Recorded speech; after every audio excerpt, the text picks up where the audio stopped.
This is the Thom Hartmann Program.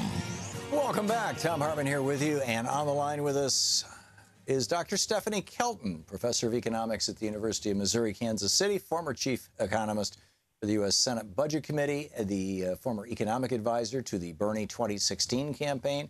Her website, Stephanie, i.e. Kelton, Kelton.com, and neweconomicperspectives.org, which is a blog that you really need to be reading every day. You can tweet her at Stephanie Kelton. And Dr. Kelton, it's been way too long since we've talked. Thanks so much for being back with us today. Nice to be back with you, Tom. Thank you. I really appreciate it.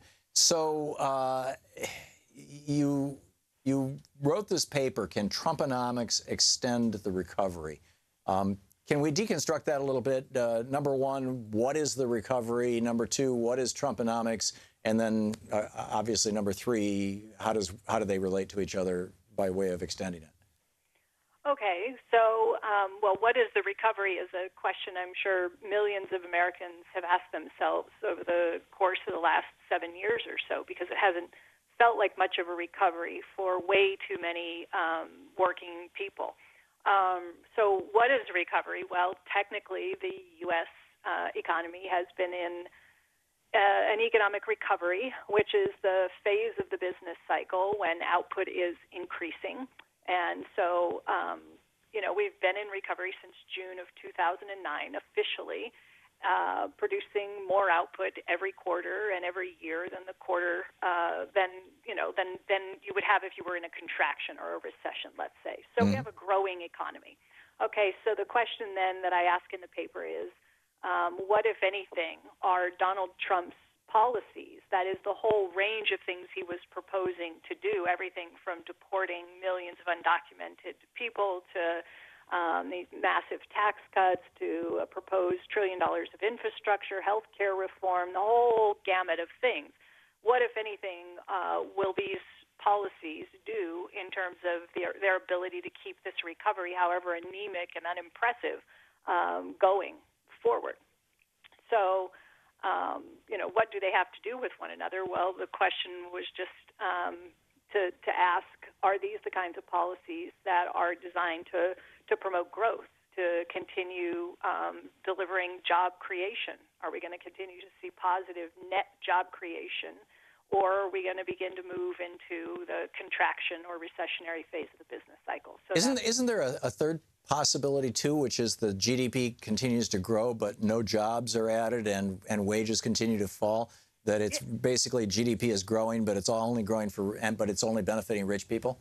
Yeah, and that's a problem with, narrowly focusing on a question like the one that I raise, at least in the title of the paper, which is, can these programs and policies keep the recovery going? Because as you rightly say, what good is it to be in the recovery phase of the business cycle if the majority of Americans are getting left behind and they're not feeling the benefits of that growth? So, right. Yes.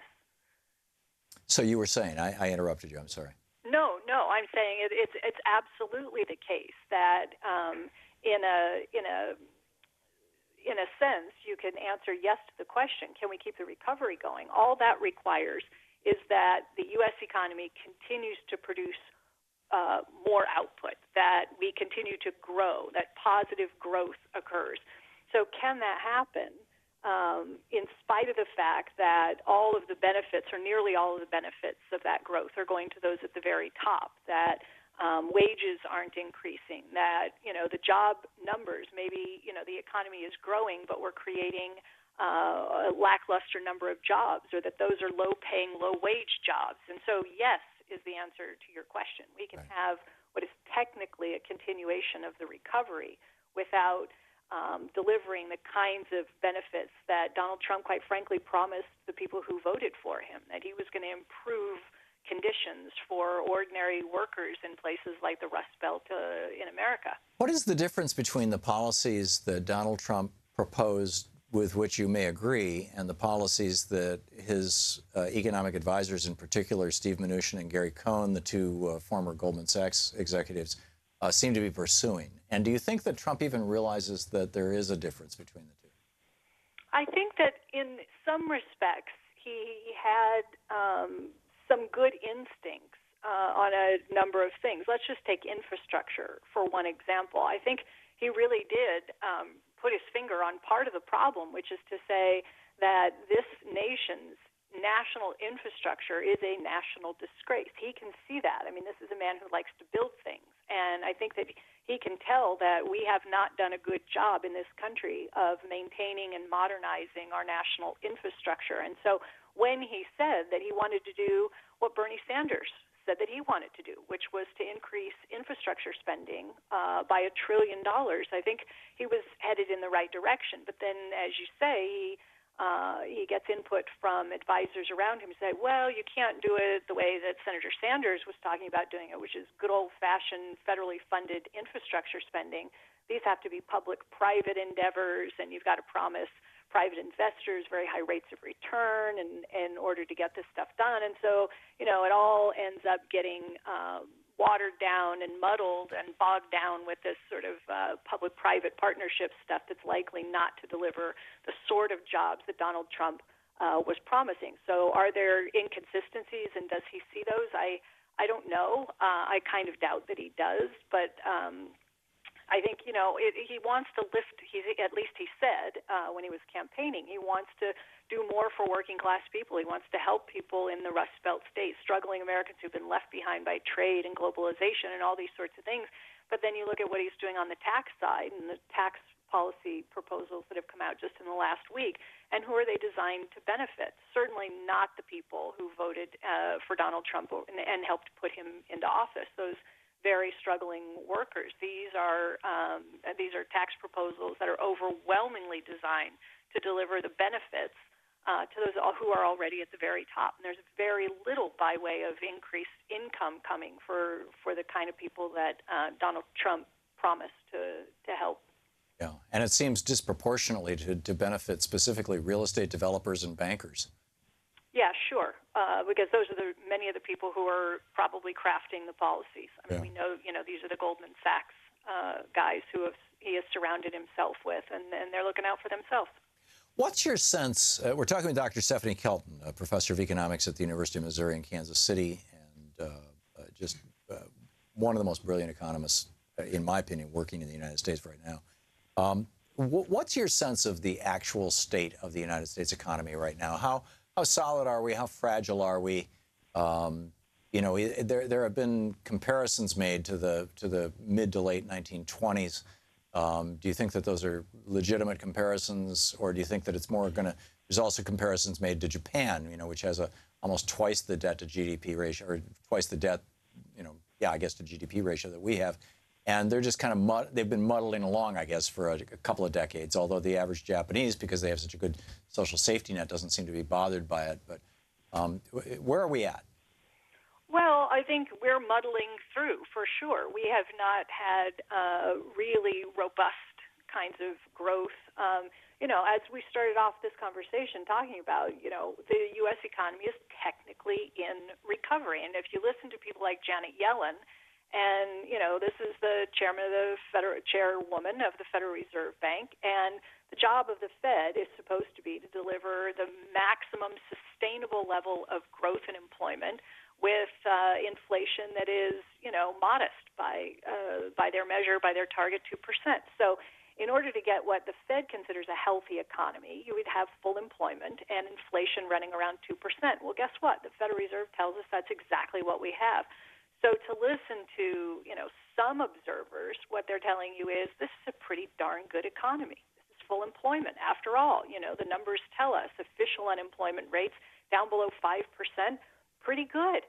Inflation right around 2%, a little less than 2%, not too bad. So it looks like an economy that's sort of, in a sense, Goldilocks on the surface, not too hot, not too cold, continuing to grow over time. But I think what you see and what I see is probably something lurking beneath the surface that doesn't look all that healthy, that there are, despite the fact that we do continue to post positive numbers for job creation month after month, that it's the kinds of jobs. It's the fact that way too many of those jobs are low pay. They're low wage.